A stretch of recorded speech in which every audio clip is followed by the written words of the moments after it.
नमस्कार, आदाब, सत श्री अकाल। मैं आपका दोस्त विमोर मोतला एक बार फिर से स्वागत करता हूँ करंट अफेयर की एक नई क्लास में।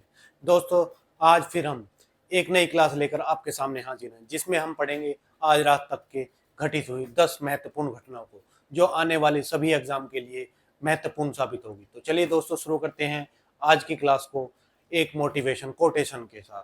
तो आज का मोटिवेशन कोटेशन मैं आपके लिए लेकर आया हूँ कि सफलता का कोई शॉर्टकट नहीं होता, मेहनत और लगन ही रास्ता है। दोस्तों, अक्सर इंसान सबसे बड़ी गलती यही करता है कि वो सफलता के लिए शॉर्टकट की तलाश में रहता है और वो शॉर्टकट उसको असफलता की ओर ले जाता है।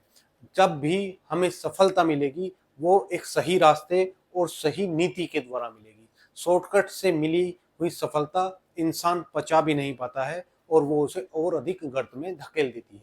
तो चलिए दोस्तों, मेहनत करते हुए अपनी सफलता की ओर एक कदम और बढ़ाते हैं आज की क्लास के साथ। तो आज का पहला क्वेश्चन है, हाल ही में पाकिस्तान ने किस अंतरराष्ट्रीय संस्था की आंशिक गारंटी के साथ 1 अरब डॉलर की 5 वर्षीय वित्तीय पोषण सुविधा पर हस्ताक्षर किए हैं? तो जो हमारा पड़ोसी पाकिस्तान है, पाकिस्तान ने 18 जून को क्या किया? एडीबी से यानी एशियन डेवलपमेंट बैंक से 1 बिलियन डॉलर की क्या है, वित्त सहायता प्राप्त की है। वित्त सहायता प्राप्त की है, ठीक है। क्या की है? प्राप्त की। 1 बिलियन डॉलर यानी 1 अरब डॉलर की क्या की है इसने? वित्तीय सहायता प्राप्त की है। किससे प्राप्त किया है? तो एशियन विकास बैंक, एडीबी की फुल फॉर्म क्या होगी? एशियाई विकास बैंक। इससे क्या किया है इसने? 1 बिलियन डॉलर की सहायता प्राप्त की है। तो इसका उत्तर होगा सी, एशियाई विकास बैंक से इसने सहायता प्राप्त की है। किस लिए? असल में एशियाई विकास बैंक का एक प्रोग्राम है। क्या प्रोग्राम है इसका? इसका एक प्रोग्राम है जिसमें ये जो है इम्प्रूव्ड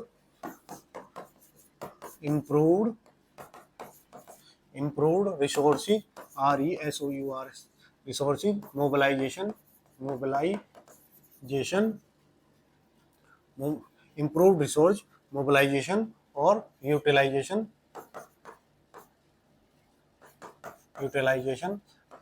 रिफॉर्म्स प्रोग्राम। इसके तहत आंशिक गारंटी के साथ कितने? 5 वर्षों के लिए क्या दिया है इसने? वित्तीय सहायता दी है। 1 बिलियन डॉलर की वित्तीय सहायता किसको मिली है? तो पाकिस्तान को मिली है। अगर बात करें एडीबी की, तो एडीबी कहाँ पर स्थापना कब हुई? तो इसकी स्थापना 1966 में हुई और इसका हेडक्वार्टर कहाँ पर है? तो इसका हेडक्वार्टर मनीला कहाँ पर?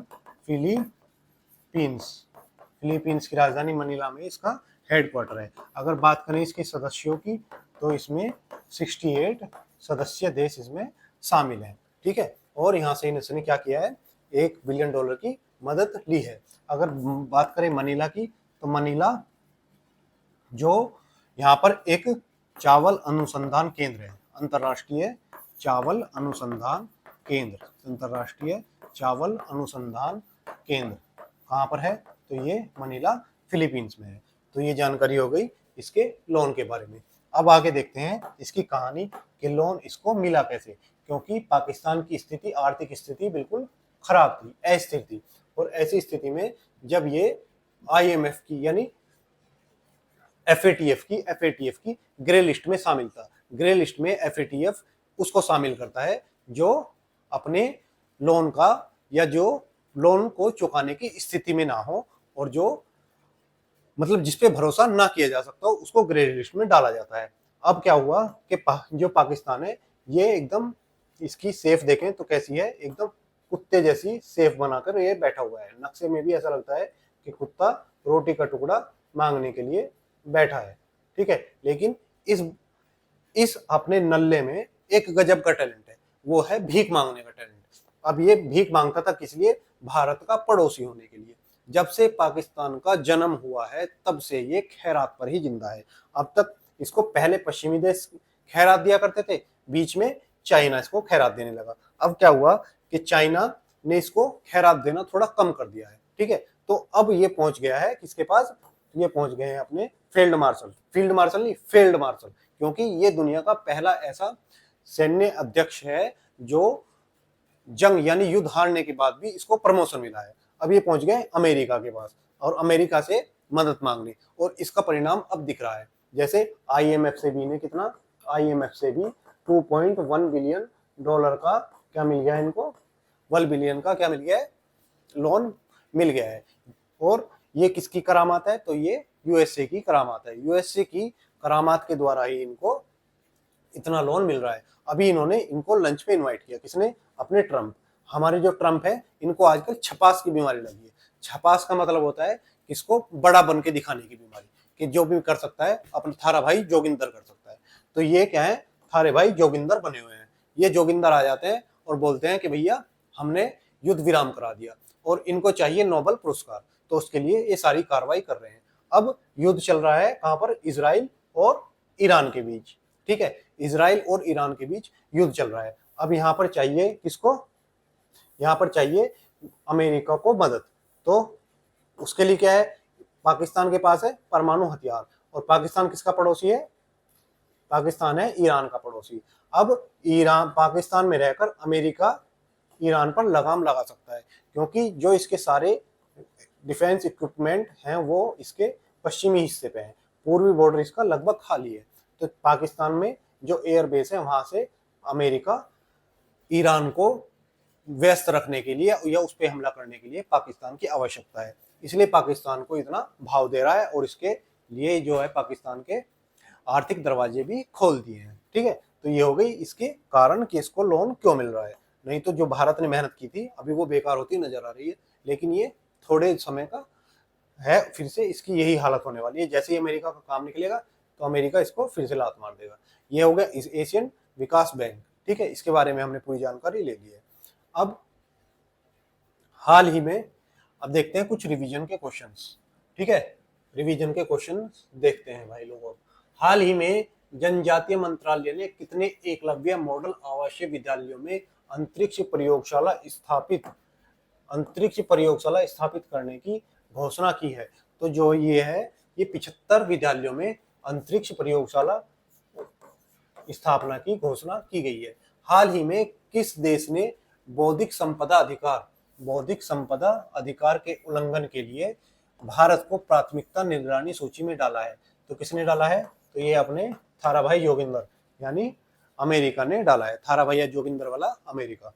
हाल ही में किस बल ने दुनिया की 5वीं सबसे ऊंची चोटी माउंट मैकालू सफलतापूर्वक चढ़ाई की है, ठीक है। तो इसकी चढ़ाई किसने की है, तो Indian Tibet border police ITBP द्वारा इसकी चढ़ाई की गई है। हाल ही में भारत और किस देश ने शुद्ध शून्य उत्सर्जन को बढ़ावा देने के लिए ऊर्जा सहयोग समझौते पर हस्ताक्षर किए हैं, ठीक है। तो ये किया है डेनमार्क ने, डेनमार्क द्वारा ये कार्य किया गया है, किसके साथ मिलकर, भारत के साथ मिलकर ये कार्य किया गया है। अब देखते हैं क्वेश्चन नंबर 2।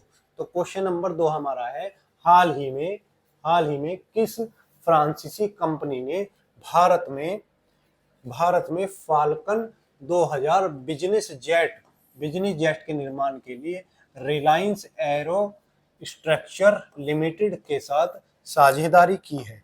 तो हाल ही में जो डसॉल्ट, ये क्या है, डसॉल्ट एविएशन,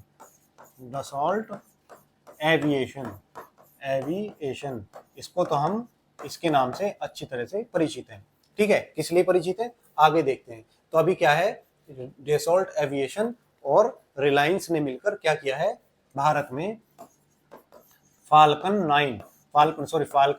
2000 क्या है, बिजनेस जेट बनाने की घोषणा की है, बनाने की घोषणा की है, ठीक है। तो कहां पर की है ये घोषणा, दरअसल जो पेरिस है, फ्रांस की राजधानी पेरिस है। तो यहाँ पर एक एयर शो का आयोजन हुआ, एयर शो का आयोजन हुआ। इसमें इसमें भारत की Reliance infrastructure, Reliance infra plus Dassault ने क्या की, घोषणा की। ठीक है, घोषणा की कि ये दोनों मिलकर भारत के नागपुर में, कहाँ पर लगाएंगे, तो भारत के महाराष्ट्र के नागपुर में असेंबली लाइन की स्थापना करेंगे। किसकी, असेंबली लाइन की स्थापना करेंगे। ठीक है, लाइन की स्थापना करेंगे। ठीक है, स्थापना करेंगे किसकी, असेंबली लाइन की स्थापना करेंगे। कहाँ पर, महाराष्ट्र के नागपुर में। और इन्होंने कहा है कि जो हमारा फाल्कन 2000 जो बिजनेस जेट है, बिजनेस जेट जो है, ये कब तक, 2028 तक, पहला जो बिजनेस जेट है वो 2028 तक हम इसको डिलीवरी दे देंगे। यानी 2028 तक हम क्या करेंगे, पहला जेट बनाकर तैयार कर देंगे। ये किसने कहा है, तो ये रिलायंस और डेसॉल्ट ने कहा है। ठीक है, कब, कहाँ कहा है, तो फ्रांस में जो एयर शो हुआ, 2025 फ्रांस की राजधानी पेरिस में, वहां पर इस बात की घोषणा की। किसने की, तो डेसॉल्ट और रिलायंस इंफ्रास्ट्रक्चर द्वारा की गई। ये रिलायंस इंफ्रा जो है इसी की एक ब्रांच है, रिलायंस एरोस्ट्रक्चर लिमिटेड। इसके द्वारा ये घोषणा की गई है कि नागपुर में हम ये बनाने जा रहे हैं। और ये है पहला मौका यानी पहली बार है जब दसॉल्ट बिजनेस जेट फ्रांस के बाहर कहीं बनाएगी। यानी आज तक दसॉल्ट ने सिर्फ फ्रांस में ही निर्माण किया है, अब ये फ्रांस के बाहर पहली बार निकल रही है और जो किसी देश में जाकर इसका क्या करेगी, असेंबल करेगी। तो यहाँ पर क्या होगा, जो फाइनल असेंबली है, मतलब सारे पार्ट बनने के बाद जो फाइनल असेंबली है, जिनको जहाँ पार्ट को जोड़ा जाता है और जोड़ा जाकर फाइनल प्रोडक्ट बनाया जाता है, वो असेंबली की स्थापना नागपुर में की जाएगी। और इसका पहला जो प्रोडक्ट है 2028 तक लॉन्च हो जाएगा। अगर बात करें हम डेसॉल्ट की, तो डेसॉल्ट को हम और किस नाम से जानते हैं, किस काम के लिए जानते हैं, तो डेसॉल्ट को हम जानते हैं राफेल के लिए। राफेल बनाने वाली कंपनी कौन सी है, राफेल बनाने वाली कंपनी कौन सी है, तो ये दसॉल्ट है।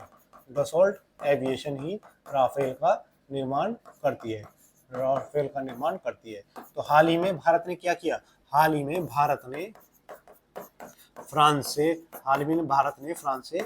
26 क्या किए, छब्बीस राफेल एम, एम बोले तो मरीन बोले तो हमारे नौसेना के लिए। ठीक है, नौसेना के लिए कितने, 26 राफेल मरीन खरीदने की बात की है। और नौसेना में भी कौन से विमान पर, आईएनएस विक्रांत के लिए। ठीक है, आईएनएस विक्रांत पे ये 26 तैनात होंगे। ये 26 जो हैं, इनमें से 22 सिंगल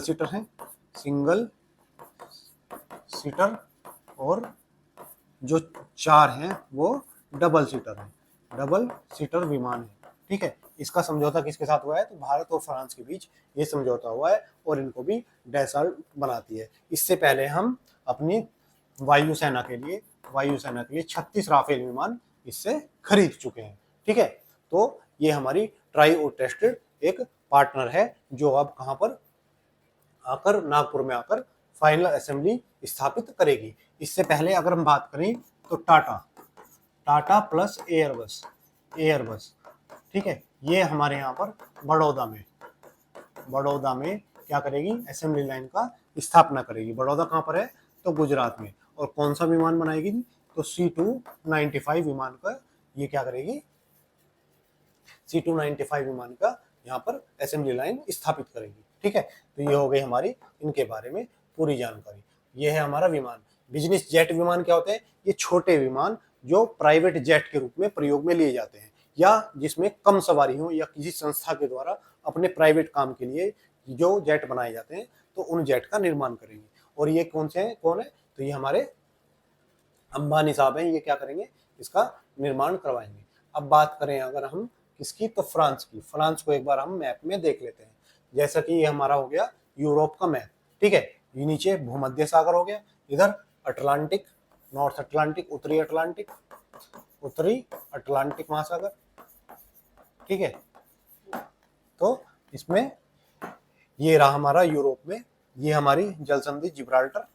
जिब्राल्टर अटलांटिक को किससे जोड़ती है? भूमध्य सागर से जोड़ती है। इसके ऊपर ये हो गया आइबेरियन प्रायद्वीप, आइबेरियन प्रायद्वीप, ठीक है। इसमें कौन कौन से देश आते हैं? तो पुर्तगाल और स्पेन, ये दो देश इसमें आते हैं। तो फ्रांस का एक हिस्सा कहाँ से मिल रहा है? तो ये मिल रहा है भूमध्य सागर से। भूमध्य सागर से इसकी क्या मिल रही है? सीमा मिल रही है। एक हिस्सा जो यहाँ पर ये खाड़ी नुमा संरचना बनी है, खाड़ी किसको बोलते हैं? वो पानी की, वो जल भूमि जो तीन ओर से पृथ्वी से घिरा हो, ठीक है, भूभाग से घिरा हो, जो उसको खाड़ी बोलते हैं। और यह है बिस्केक की खाड़ी। कौन सी? बिस्केक की खाड़ी। बिस्केक की खाड़ी कहाँ स्थित है? तो स्पेन और फ्रांस के बीच में बिस्केक की खाड़ी स्थित है। इससे ऊपर अगर जाएं तो ये हो गया हमारा यूनाइटेड किंगडम, ठीक है, यूके। और बीच में जो ये पानी नुमा संरचना, इसको बोलते हैं उत्तरी या इंग्लिश चैनल। क्या बोलते हैं इसको? English channel. इंग्लिश चैनल, इसको इंग्लिश चैनल के नाम से जानते हैं। तो यहाँ पर फ्रांस हो गया और इधर हमारा यूनाइटेड किंगडम। इधर हो गया तुम्हारा बेल्जियम, जर्मनी, स्विट्जरलैंड, इटली। तो ये इसके पड़ोसी देश हो गए। अगर बात करें फ्रांस की, तो इसकी राजधानी पेरिस, जो कौन सी नदी के किनारे है? तो सीन नदी के किनारे है। कौन सी नदी के किनारे है? सीन नदी के किनारे। यहाँ की मुद्रा की बात करें तो मुद्रा यहाँ पर यूरो हो गई। और यहाँ के जो प्रेसिडेंट यानी राष्ट्रपति हैं, तो इमैनुअल मैक्रोन। मैक्रोन क्या है? इनके क्या है? राष्ट्रपति हैं। तो ये पूरी जानकारी हमारी फ्रांस के बारे में हो गई, ठीक। चलिए आगे देखते हैं क्वेश्चन जो पिछले महीने के करंट से लिए गए हैं। अब हाल ही में भारत का पहला वेव 2025 शिखर सम्मेलन कहाँ आयोजित किया गया? क्योंकि पहला पहला है तो ये इंपॉर्टेंट बन जाता है। तो पहला पहला कहाँ पर हुआ है? मुंबई में। मुंबई में ही पहला पहला क्या हुआ है? वेव शिखर सम्मेलन आयोजित किया गया है। हाल ही में वित्त मंत्री निर्मला सीतारमन ने कहा कॉरपोरेट भवन का उद्घाटन किया है? तो हमारी जो वित्त मंत्री है निर्मला सीतारमन, इन्होंने कलकत्ता में, कहाँ पर किया है? तो कलकत्ता में इसका उद्घाटन किया है।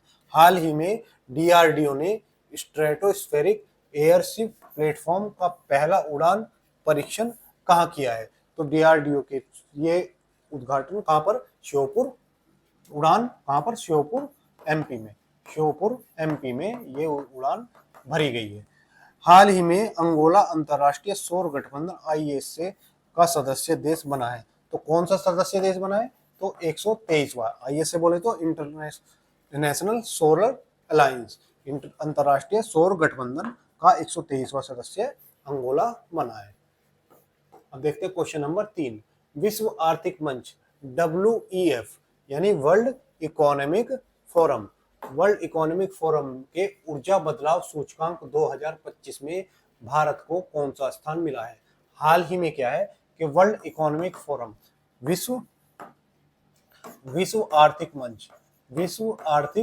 मंच ने अपनी एक रिपोर्ट निकाली, ठीक है, एक रिपोर्ट निकाली कि ऊर्जा बदलाव सूचकांक। कौन सी रिपोर्ट? इसकी रिपोर्ट है ऊर्जा बदलाव सूचकांक 2025 ये रिपोर्ट निकाली। और इसमें बताया है कि भारत का स्थान कौन सा है? तो भारत का स्थान 71वां स्थान है, ठीक है। भारत का कौन सा स्थान है? 71वां स्थान है। इसमें इन्होंने 118 देशों को शामिल किया, 118 देशों को इसमें शामिल किया, ठीक है। और इसमें 3 आधार थे, इसके 3 आधार थे। पहला आधार क्या था? कि पहला आधार था इसमें कि जो हमारी ऊर्जा, उसकी सुरक्षा कैसी है? ऊर्जा सुरक्षा, ठीक है, जो हमारी ऊर्जा है तो उसकी सुरक्षा कैसी है, ये पहला आधार इसका था। दूसरा स्थिरता, ठीक है, दूसरा आधार था इसका स्थिरता। और तीसरा आधार था इसका समानता। तो इन तीनों आधारों के पर ही इन रैंकिंग का निर्धारण किया गया। जिसमें भारत को 71वां स्थान मिला है। अगर बात करूं मैं टॉप 3 देशों की, तो जो टॉप 3 देश है उनमें स्वीडन, फिनलैंड और डेनमार्क। पहले नंबर पर स्वीडन, दूसरे नंबर पर फिनलैंड और तीसरे नंबर पर क्या है, डेनमार्क। ठीक है, डेनमार्क। ये तीनों देश 1, 2, 3 पर आए हैं। अगर बात करूं अंतिम कौन रहा, तो अंतिम स्थान अंगोला, कोंगो का आया है। कोंगो का अंतिम स्थान आया है। ठीक है, अगर बात करूं मैं इनकी राजधानी की, तो स्वीडन की राजधानी स्टॉकहोम, फिनलैंड की राजधानी हेलेंसिकी, डेनमार्क की राजधानी कोपनहेगन, कोपनहेगन। ठीक है, तो ये क्या हो गई, डेनमार्क की राजधानी होगी। कोंगो जो अफ्रीकी देश है, कहाँ पर है, अफ्रीकी देश। ठीक है, ये सबसे अंतिम स्थान पाया है। और ये तीनों देश कहाँ के हैं, तो ये तीनों देश यूरोप के देश हैं। भारत की रैंक कितनी हो गई, 71 हो गई। आधार क्या हो गए इसके, ऊर्जा सुरक्षा, स्थिरता और समानता, ये इसके आधार हैं। ठीक है, अगर बात करूं मैं WEF यानी विश्व आर्थिक मंच की, वर्ल्ड इकोनॉमिक फोरम की अगर मैं बात करूं, तो इसकी स्थापना 1971 में की गई और इसका जो हेडक्वार्टर है वो जेनेवा में है, जेनेवा स्विट्जरलैंड में है। ठीक है, जेनेवा स्विट्जरलैंड में है। और इसकी एक जो फेमस या प्रसिद्ध बैठक है वो है शीतकालीन बैठक। तो कई बार एग्जाम में पूछा गया है कि WEF की शीतकालीन बैठक कहाँ आयोजित की जाती है, तो इसकी बैठक कहाँ पर, दावोस भी कहाँ पर है, तो स्विट्जरलैंड में है। यहाँ पर इसकी शीतकालीन बैठक का आयोजन किया जाता है। ठीक है, चलिए आगे देखते हैं। हाँ अच्छा, एक बार देख लेते हैं कि कौन कौन से हमारी, यहीं पे लिख देते हैं ना, कौन कौन सी हमारी 2025 में रैंक हमारी कौन कौन सी आई है। तो कुछ रैंक जैसे फायर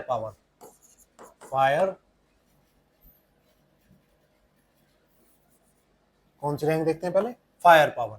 तो फायर पावर में भारत का स्थान कौन सा है, तो 4th स्थान फायर पावर में। एशिया पावर में भारत का स्थान कौन सा है, तो 3रा स्थान एशिया पावर में। अगर बात करें भ्रष्टाचार में, तो भ्रष्टाचार में भारत की रैंक 96 है।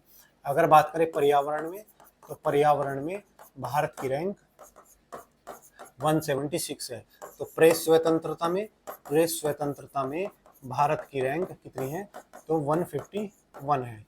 ठीक है, 151 प्रेस स्वतंत्रता में। देखें तो खुशहाली में हम 118वें स्थान पर हैं, खुशहाली में 118वें पे। अर्थव्यवस्था में हम 4th स्थान पे हैं। ठीक है, 4th स्थान पर हैं अर्थव्यवस्था में। इनोवेशन में हम 39 पे हैं। ग्लोबल इनोवेशन में हम 39 पर हैं। ग्लोबल इनोवेशन में हम कौन से पर हैं, तो 39 पर हैं। ठीक है, तो ये हो गई हमारी कुछ रैंक। अगर हम और रैंकों की बात करें, तो साइबर अपराध में हमारी रैंक कितनी है, तो साइबर अपराध में हमारी रैंक 10 है। साइबर अपराध में हमारी रैंक 10 है। भारत पर्यटन में हो गया, पर्यटन में हमारी रैंक 39 है। ठीक है, पर्यटन में भी हमारी रैंक कितनी है, 39 है। ठीक, उसके बाद ऊर्जा संक्रमण सूचकांक,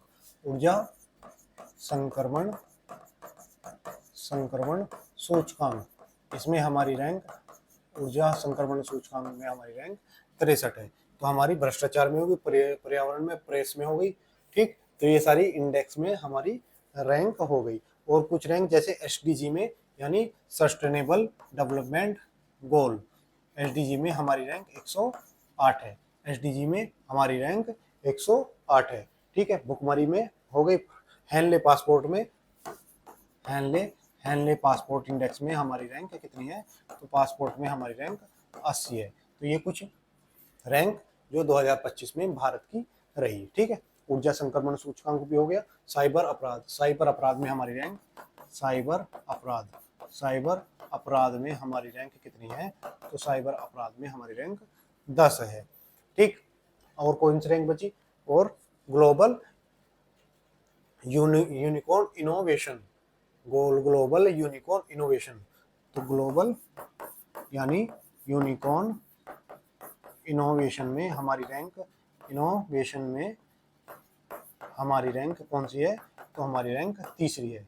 ठीक है, ग्लोबल यूनिकॉर्न इनोवेशन में हमारी रैंक तीसरी है। अगर मैं बात करूं फायर पावर में, फायर पावर में हमने लिखी कि फायर पावर में हमारी रैंक, फायर पावर में हमारी रैंक कौन सी है? तो हमारी 4th रैंक है।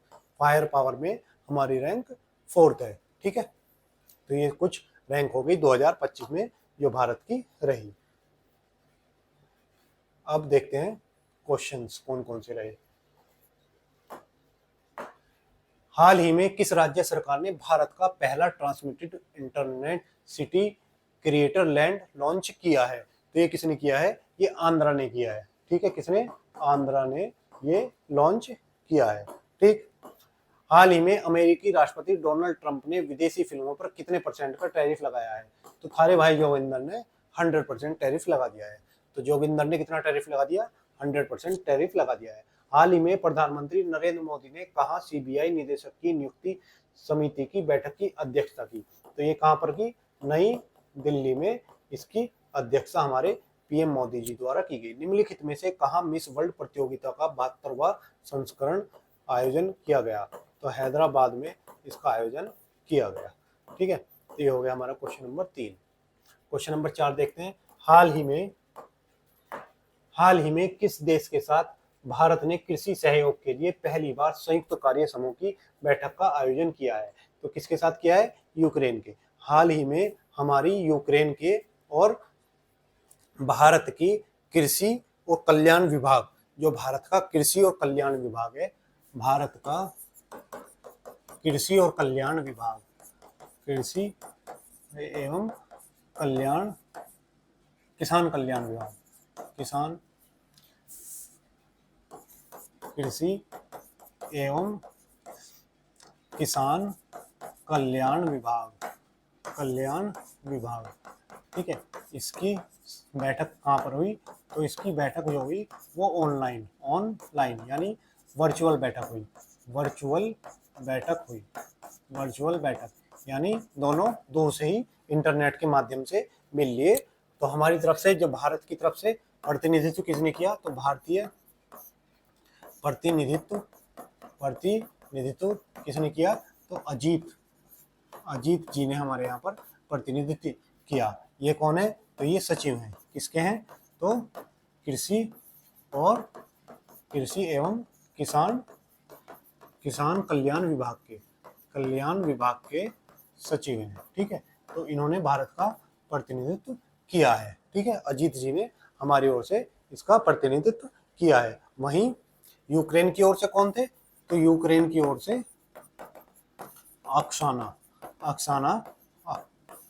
अक्साना यूक्रेन की ओर से थी। और इन दोनों के बीच में किसकी बात हुई?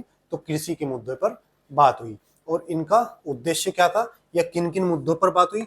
तो चर्चा का विषय क्या था? चर्चा का विषय था कि जो किसानों को है वो डिजिटल माध्यम से समाधान मिले। किसानों के लिए डिजिटल समाधान। ठीक है, समाधान यानी हमारे जो किसान हैं उनको डिजिटल तरीके से समाधान मिले। और जलवायु और लचीली कृषि, ठीक है, जलवायु और लचीली कृषि, ये इन सब मुद्दों पर इसमें बात हुई।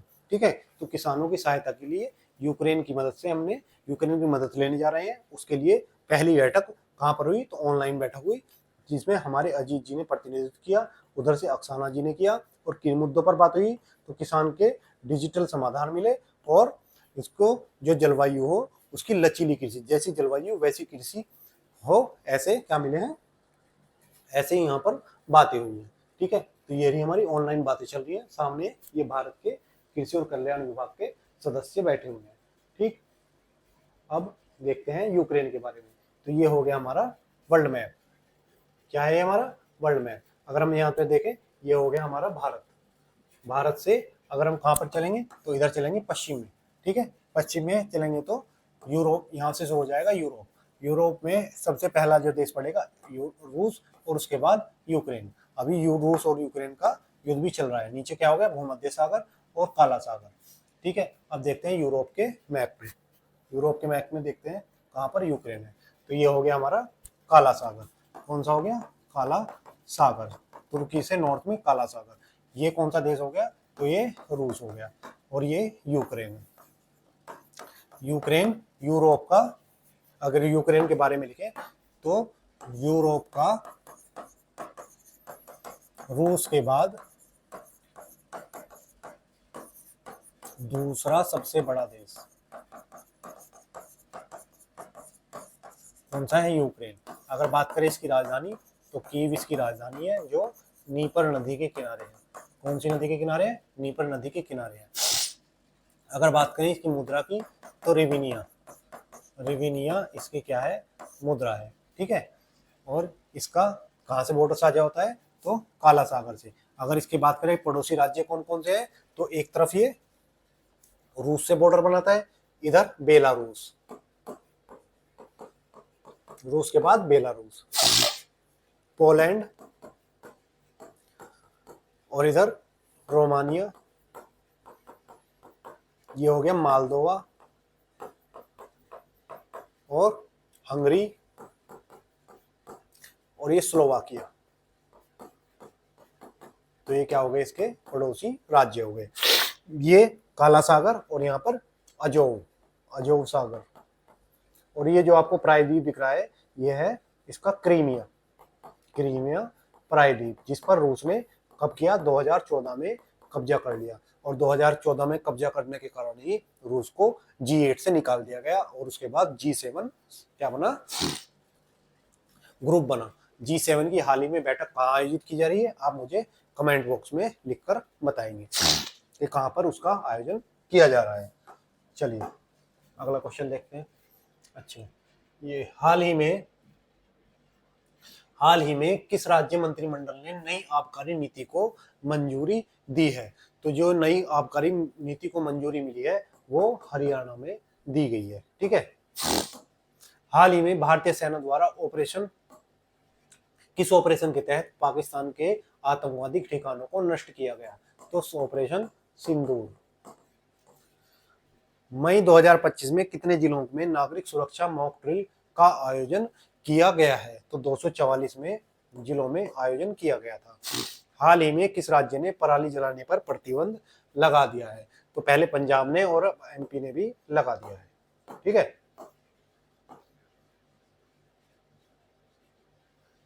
क्वेश्चन नंबर 5 है हमारा।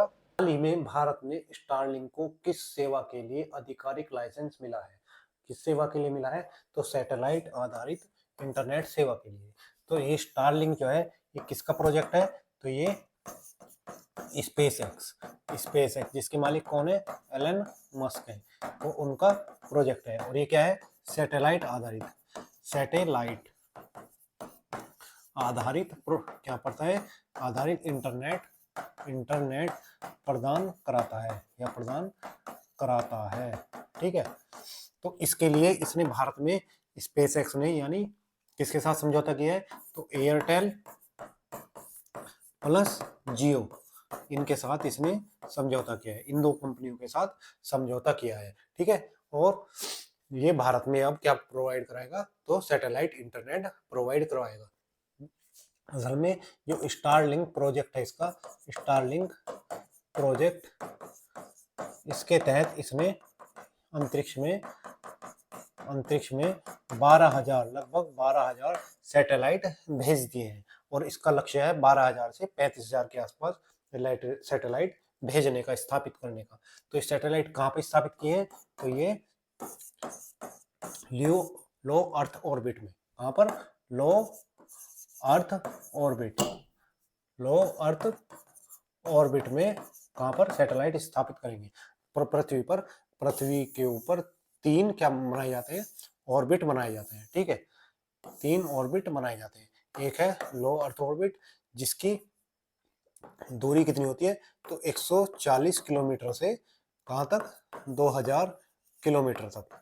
ठीक है, तो इसकी कितनी होगी, 140 किलोमीटर से 2000 किलोमीटर तक हमारा लो अर्थ ऑर्बिट होता है। उसके ऊपर होता है एमईओ यानी middle earth orbit, middle earth orbit, जो कहाँ से होता है, तो 2000 से ये लगभग 12,000 तक होता है, नहीं सॉरी 35,000 तक होता है। ठीक है, तो ये कहाँ तक होता है, 2000 से 35,000, अगर एग्जैक्ट बोले तो 35,786 किलोमीटर तक हमारा मिडिल अर्थ ऑर्बिट होता है। उसके ऊपर होता है जियो स्टेशनरी अर्थ ऑर्बिट, और ये 35,786 से ऊपर है, तो वो है जियो स्टेशनरी अर्थ ऑर्बिट। ठीक है, तो ये 3 अर्थ ऑर्बिट जो पृथ्वी के ऊपर गिने जाते हैं। तो इसमें लगभग 550 किलोमीटर ऊपर क्या छोड़ी जाती है, ये सैटेलाइट स्पेसएक्स छोड़ता है, और इसके माध्यम से क्या करता है, सारे देश में या पूरी पृथ्वी पर ये क्या करता है, इंटरनेट प्रोवाइड कराता है। तो इसने अभी किसके साथ, एयरटेल और जियो के साथ समझौता किया है भारत में इंटरनेट प्रोवाइड कराने के लिए। और इसकी घोषणा किसने की, तो इसकी घोषणा हमारे संचार मंत्री, ठीक है, इसकी घोषणा किसने की, तो इसकी घोषणा हमारे संचार मंत्री, और हमारे संचार मंत्री कौन है, तो हमारे संचार मंत्री है ज्योतिरादित्य सिंधिया। कौन है, तो ज्योति ज्योतिरादित्य सिंधिया, ये हमारे क्या है, ठीक है, ये हमारे क्या है, संचार मंत्री है। क्या है, संचार मंत्री। ठीक है, तो इन्होंने अभी घोषणा की है और इनको क्या दे दिया है, लाइसेंस प्रोवाइड करा दिया गया है। ये हमारी हो गई स्टारलिंक। चलिए आगे देखते हैं।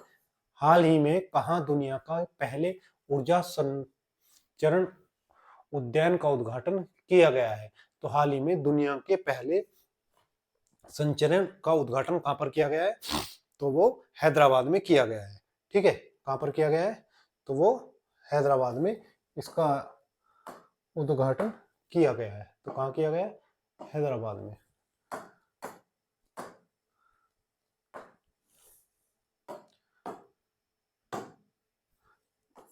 एक मिनट रुको यार, क्या हो रहा है आज, इधर ही करना। तो ये कहां पर आयोजन किया गया है, तो हैदराबाद में इसका आयोजन उद्घाटन किया गया है। मानव विकास सूचकांक में भारत की रैंक 130 है। प्रेस स्वतंत्रता सूचकांक में भारत की रैंक कितनी है, तो 151 है। हाल ही में भारत ने सैन्य आधुनिकीकरण के लिए अंगोला से कितने मिलियन डॉलर की, तो 200 मिलियन डॉलर की मदद देने का कि क्या भारत ने फैसला किया है कि 200 मिलियन डॉलर की हम इनको मदद पहुंचाएंगे।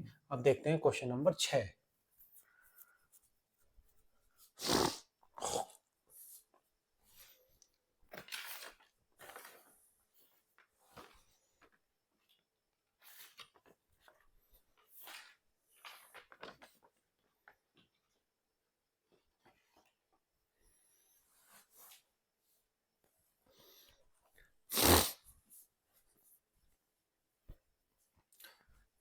क्वेश्चन नंबर 6 है हमारा,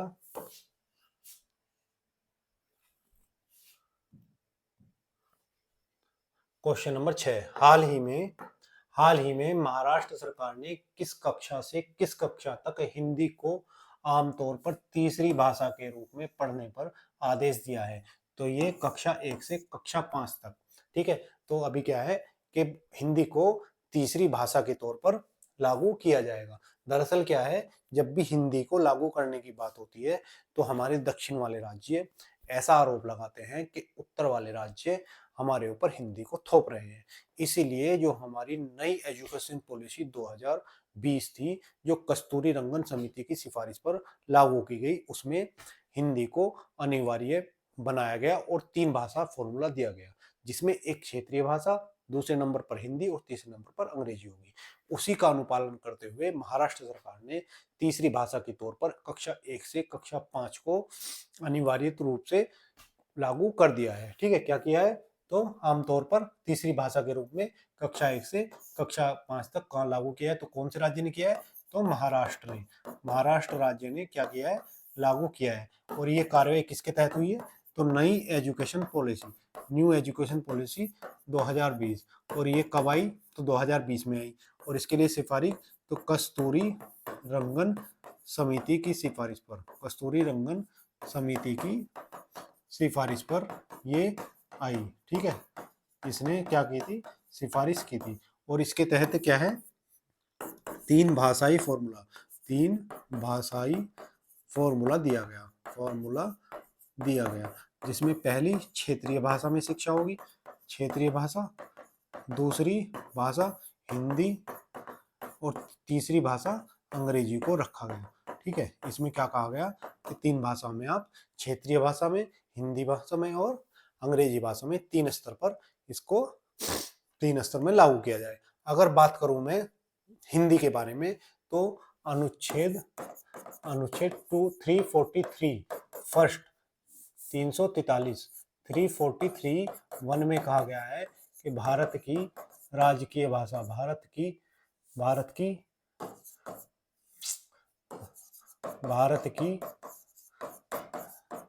राजभाषा, ठीक है, राजकीय भाषा यानी जिसमें हम काम करेंगे, राजकीय भाषा क्या होगी? तो हिंदी होगी। और लिपि कौन सी बताई गई है? एवं लिपि जो होगी वो देवनागरी इस बारे में 343(1) में बताया गया है। अगर बात करूं मैं अनुच्छेद 351, तो इसमें हिंदी के विकास, हिंदी का जो विकास होगा, विकास के बारे में निर्देश दिए गए हैं, बारे में निर्देश दिए गए हैं। ठीक है, निर्देश दिए गए हैं, किसमें दिए गए हैं? तो आर्टिकल 351 में हिंदी के बारे में, विकास के बारे में निर्देश दिए गए हैं। अगर मैं बात करूं भाषाओं की, तो अनुसूची 8 में, संविधान की अनुसूची 8 में, कौन सी अनुसूची में? तो अनुसूची 8 में कितनी भाषाएं दी गई हैं? तो 22 भाषाएं हैं, 22 भाषाएं हैं। जो मूल संविधान में कितनी थी? तो हम अनुसूची 8 में मूल संविधान में कितनी भाषाएं थी? मूल संविधान में 14 भाषाएं थी। तो ये 22 कैसे हो गई? 14 से 22 कैसे हुई? आओ इसको जानते हैं। तो 14 से 22 पहला संविधान संशोधन, जो 21वां क्या था? संविधान संशोधन, ये कब हुआ? तो 1967 में हुआ। और इसके द्वारा सिंधी भाषा को जोड़ा गया, जो कौन सी भाषा थी? 15वीं। उसके बाद जो 71वां संविधान संशोधन हुआ, कब हुआ? तो 1992 में हुआ। इसमें तीन भाषाओं को जोड़ा गया, जिसको हम नमक के रूप में जानते हैं। नमक यानी नेपाली, मणिपुरी और कोंकणी, ये तीनों भाषाओं को जोड़ा गया। उसके बाद अगर बात करें तो 92वां संविधान संशोधन जो 2003 में हुआ, इसमें 4 भाषाओं को जोड़ा गया। 4 भाषाएं कौन कौन सी? तो वो 4 भाषाएं हैं, एक बोडो, डोंगरी, मैथिली और संथाली। तो ये 4 भाषाएं इसके साथ ही जोड़ी गई, बोडो, डोंगरी, मैथिली और संथाली। ठीक है, तो ये हमारी हिंदी भाषा और भाषाओं के बारे में जानकारी होगी। अगर मैं बात करूं महाराष्ट्र की, तो महाराष्ट्र भारत के पश्चिमी तट पर स्थित है। कौन से तट पर स्थित है? पश्चिमी तट पर स्थित है। ये रहा हमारा महाराष्ट्र। ठीक है, ये हमारा महाराष्ट्र। ठीक है, ये कौन से तट पर है? तो ये भारत के पश्चिमी तट पर है, ये भारत का पश्चिमी तट। ठीक है, यहाँ पर स्थित है। अगर बात करो इसके पड़ोसी राज्य, तो इसका पड़ोसी राज्य गुजरात, मध्य प्रदेश, छत्तीसगढ़, तेलंगाना और कर्नाटक, और यहाँ पर गोवा। ठीक है, गोवा। तो ये इसके क्या हो गए? पड़ोसी राज्य हो गए। अगर बात करूँ इसकी राजधानी की, तो राजधानी इसकी मुंबई हो गई। ठीक है, मुंबई। अगर इसके मुख्यमंत्री कौन है? तो सीएम इसके हैं देवेंद्र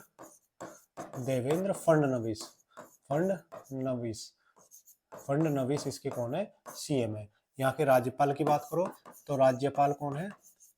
राज्यपाल है सीपी राधाकृष्णन यहाँ के राज्यपाल है। कहाँ के? महाराष्ट्र के राज्यपाल कौन है? सीपी राधाकृष्णन। अगर बात करूं यहाँ के नेशनल पार्क की, तो नेशनल पार्क यहाँ के तड़ोबा, नवेगांव, चंदौली, पेंच,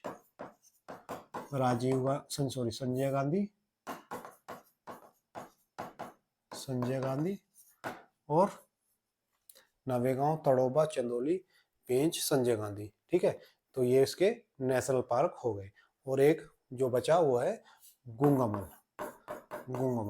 तो ये इसके नेशनल पार्क हो गए। ठीक है, आगे देखते हैं क्वेश्चन नंबर।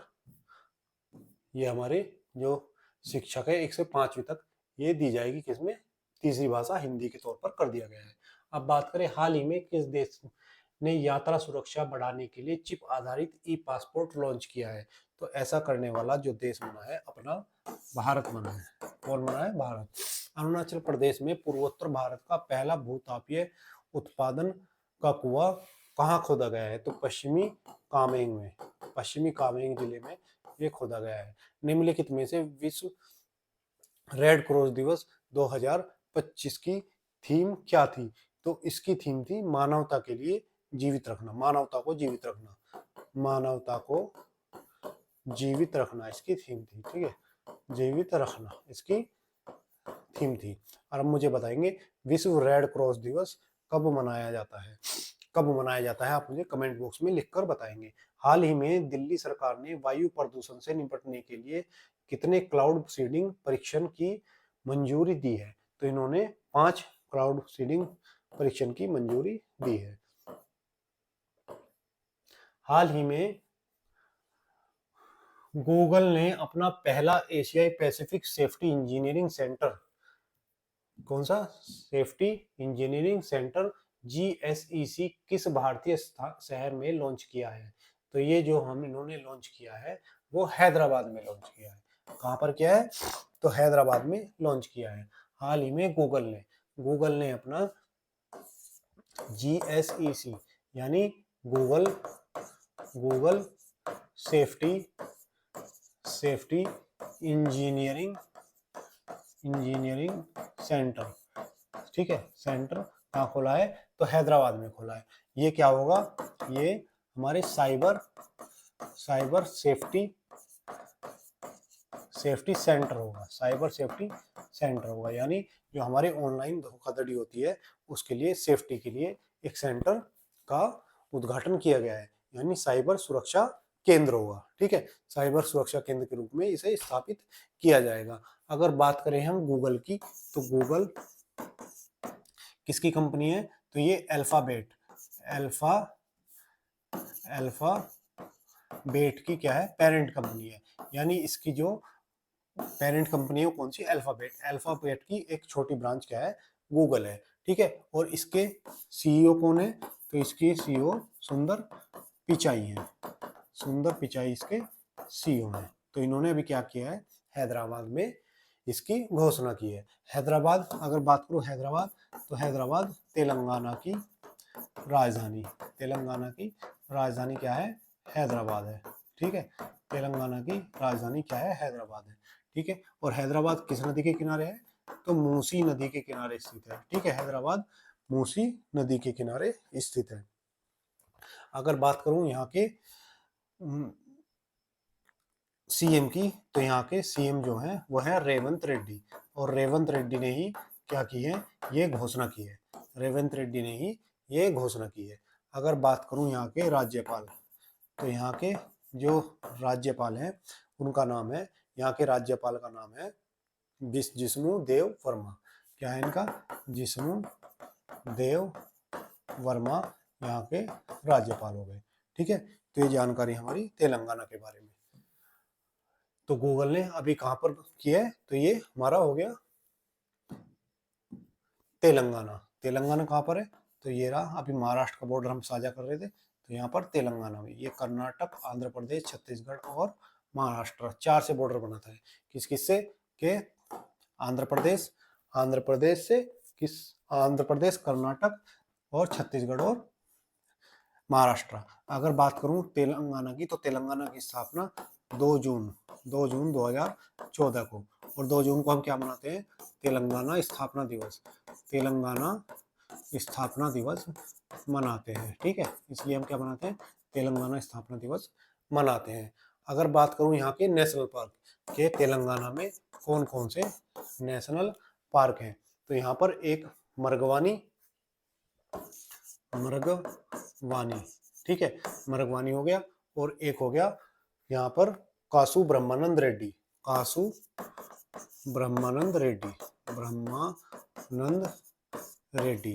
तो ये दो नेशनल पार्क, एक हो गया मरगवानी, एक हो गया कासु ब्रह्मानंद रेड्डी, और एक है महावीर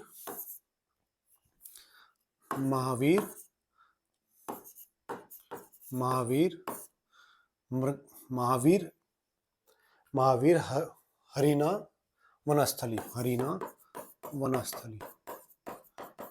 ये यहाँ के क्या हो गया, नेशनल पार्क हो गए।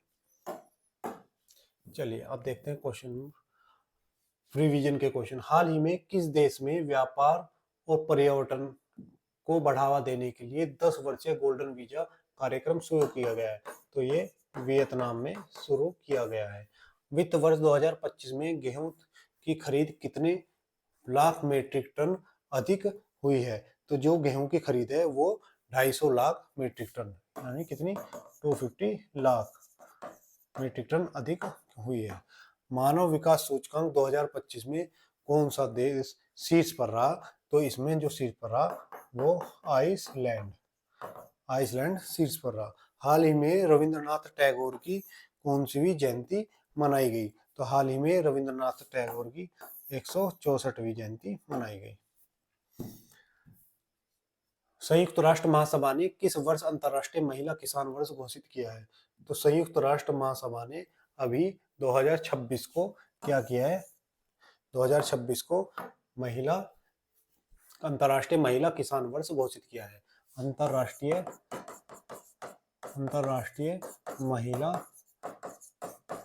किसान वर्ष कौन से को, तो 2026 को घोषित किया गया है। और यूएन के अनुसार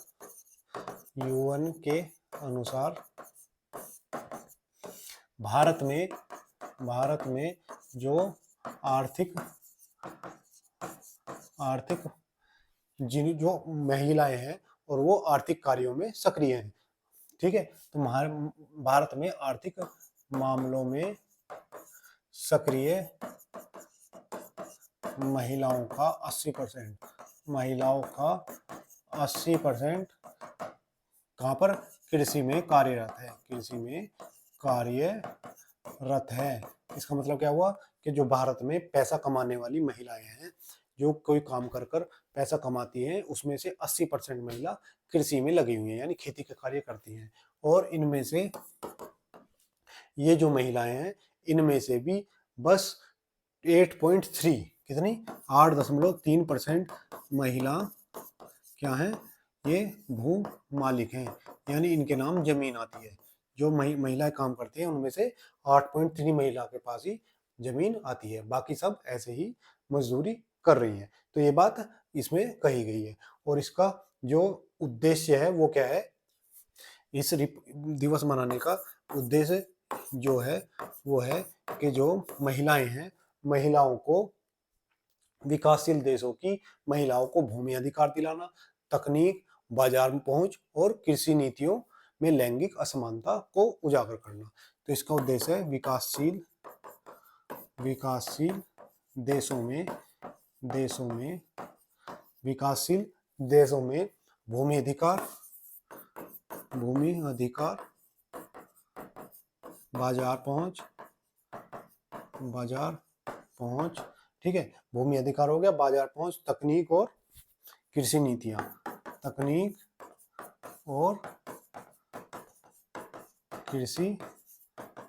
नीतियों में लैंगिक असमानता को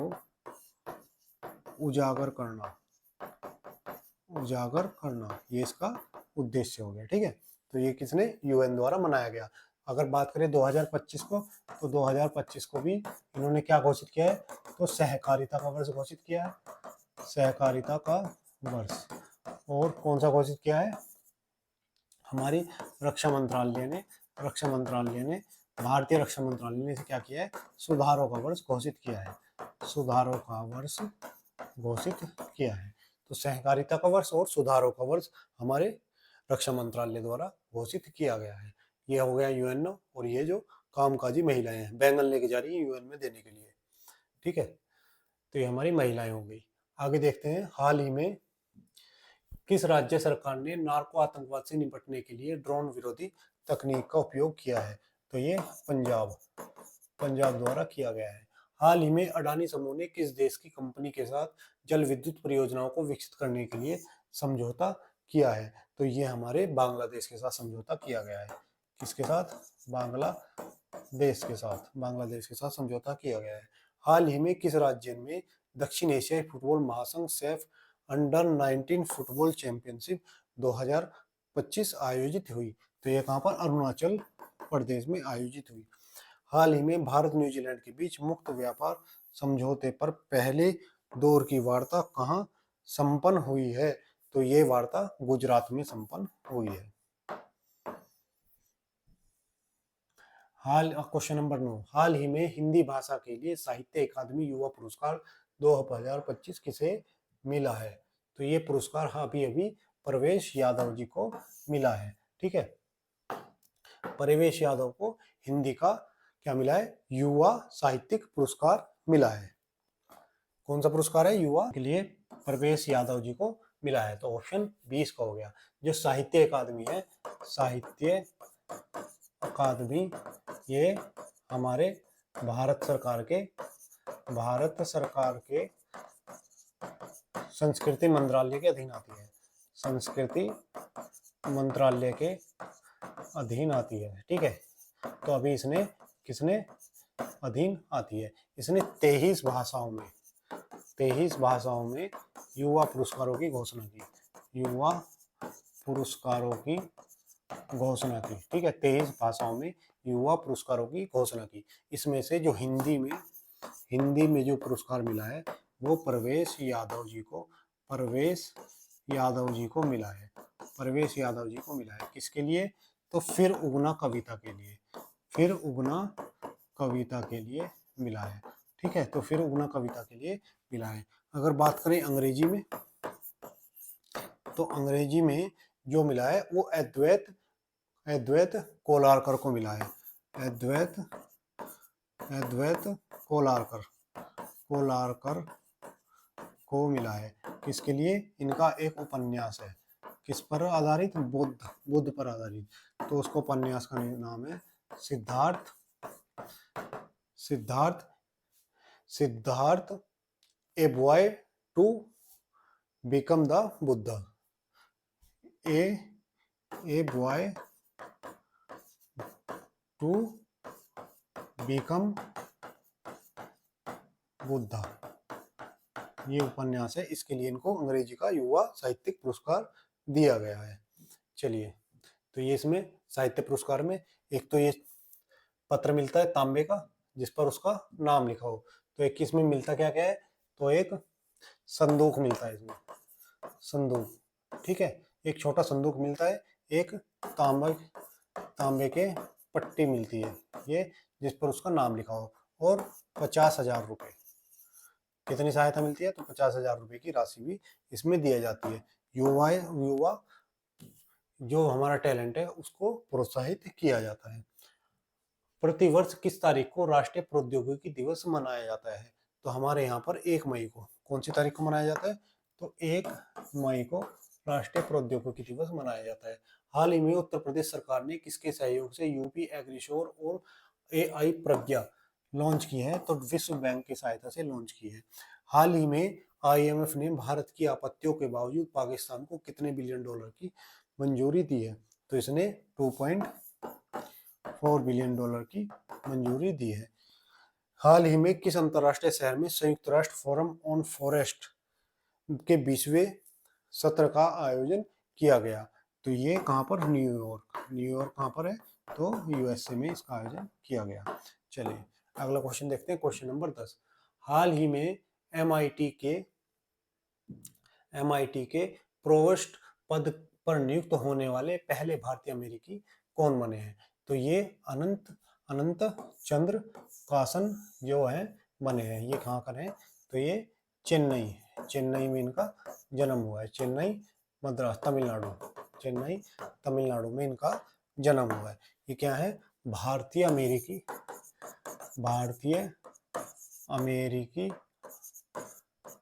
मूल के क्या है? वैज्ञानिक है। भारतीय अमेरिकी मूल के वैज्ञानिक है, जिनको अभी क्या मिला है कि प्राइवेट एमआईटी बोले तो एमआईटी अपने वाली नहीं, जो अमेरिका की है उसको बोलते हैं मैसाचुसेट इंस्टीट्यूट ऑफ टेक्नोलॉजी,